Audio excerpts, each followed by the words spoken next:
Morning বন্ধুরা, কেমন আছো তোমরা সবাই? আশা করি সবাই খুব খুব খুব ভালো আছে। তোমাদের সবাইকে অনেক অনেক অনেক স্বাগত মুখার্জি ফ্যামিলি ব্লগসে। দেখো কি সুন্দর আকাশটা, ঘুম থেকে উঠে আকাশটা দেখে এত ভালো লাগলো, ভাবলাম তোমাদেরকেও শেয়ার করি। দেখো পুরো পুজোর আকাশ, শরতের আকাশ, আর কত ঝলমলে রোদ্দুর। এই কয়দিন যা বৃষ্টি হচ্ছে মাঝে মধ্যে, কিন্তু এত সুন্দর লাগছে। দেখো আকাশটা মনে হচ্ছে হাতের মুঠোই ধরে নি।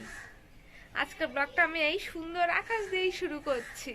আজ আমি উচ্ছে ভাজা করছি আর মাছের ঝোল করছি। গতকালের ডাল রয়েছে।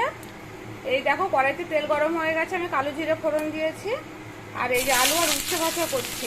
উচ্ছেগুলো দেখো পেকে পেকে গেছে, এই দানাগুলো আমি ছড়িয়ে দিয়েছি, যদি দানা থেকে গাছ হয়। উচ্ছেটা তো পেকে গেছিলো, তার জন্য এভাবে জানো তো উচ্ছে গাছ হয়। এর আগে একবার হয়েছিল, আর ভর্তি উচ্ছে হয়েছিল। আর মায়ের হাতে খুব ভালো উচ্ছে আর করলা গাছ হয়। আমি এবার এটা নুন হলুদ দিয়ে চাপা দিয়ে রাখবো, একটা কাঁচা লঙ্কা দিয়ে দেবো। এটা ভাজা করবো, ডালের সাথে হয়ে যাবে। গতকালে ডালটা রয়ে গেছে। আর তেলাপিয়া মাছের ঝোল করবো আজকে। তো এটা আমি ভালো করে নাড়াচাড়া করে নুন হলুদ দিয়ে চাপা দিয়ে রাখছি। এই দেখো আলু ভাজাটা হয়ে গেছে। পাখুম ডেকেছিল, পাখুমের কাছে যাওয়ার জন্য আলু ভাজাটা একটু তলায় দেখো পুরো পুরো টাইপের উঠেছিল সবে। যাই হোক খাওয়া যাবে, বেশি করে নিয়ে আর কি।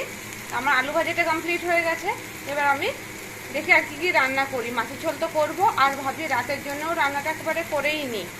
কড়াইতে তেল গরম হয়ে গেছে, আমি এবার মাছগুলো আগে ভাজা করে নিচ্ছি। দেখো মাছগুলোতে সামান্য পরিমাণ নুন হলুদ মাখিয়েছিলাম, খুব বেশি নুন হলুদ মাখানো নেই।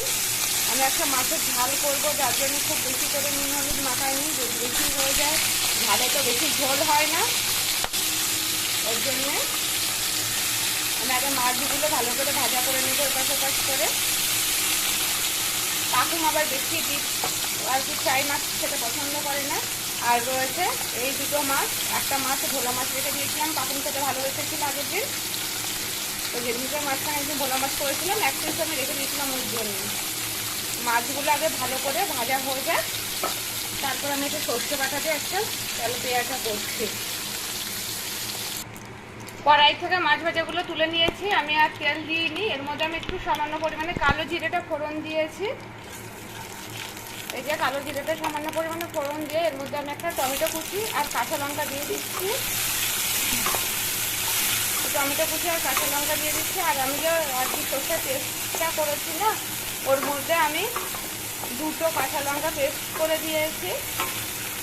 লঙ্কাগুলো তেমন ঝাল নেই, যার জন্য পেস্ট করে দিয়েছি। আর পাখুমকে এই ঝোলটা দেবো না, ওকে তো ডাল দিয়ে ভাত মেখে দেবো, ডাল আছে তো, যার জন্য আমি আরও সাহস করে দিয়েছি যে ঝাল হলো ছেলে যাতে খেতে অসুবিধা না হয়।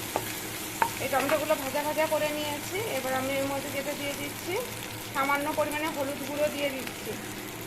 এই যে ডাইরেক্ট তেলের পরে না দিয়ে আমি টমেটোর উপরে দিয়ে দিচ্ছি, দিয়ে একটু ভাজা ভাজা করে নিচ্ছি।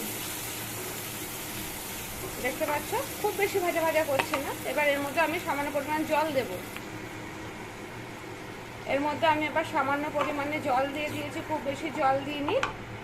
আর দিয়ে দেবো কি সর্ষে বাটাটা।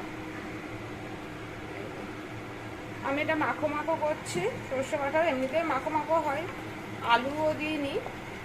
জাস্ট একটা সর্ষে বাটার একটা ফ্লেভার যাতে মাছে ঢোকে, সেরকম একটা ব্যাপার। যখন ঝোলটা ফুটে যাবে তখন এর মধ্যে মাছ দেবো, মাছটা দিয়ে একটু ফুটিয়ে নেব, হয়ে যাবে রেডি। আর আমি সর্ষে বাটার মধ্যে নুন দিয়ে দিয়েছিলাম যাতে সর্ষে বাটাটা তেতো না হয়।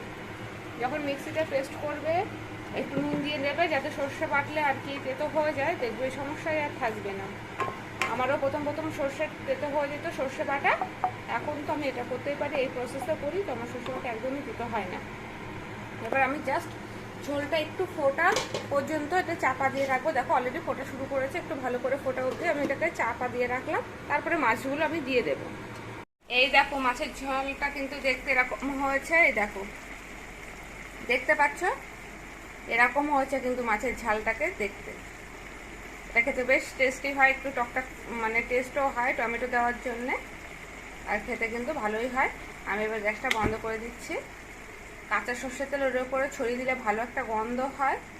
মা খেতে পারে না, মায়ের কষ্ট হয় কাঁচা সর্ষের তেল ওইভাবে আর কি সর্ষে বাটাতে দিলে, যার জন্য আমি দিই না। আর দেখতে দেখো এরকম সুন্দর হয়েছে। পাখুমেই খেতে বসেছে।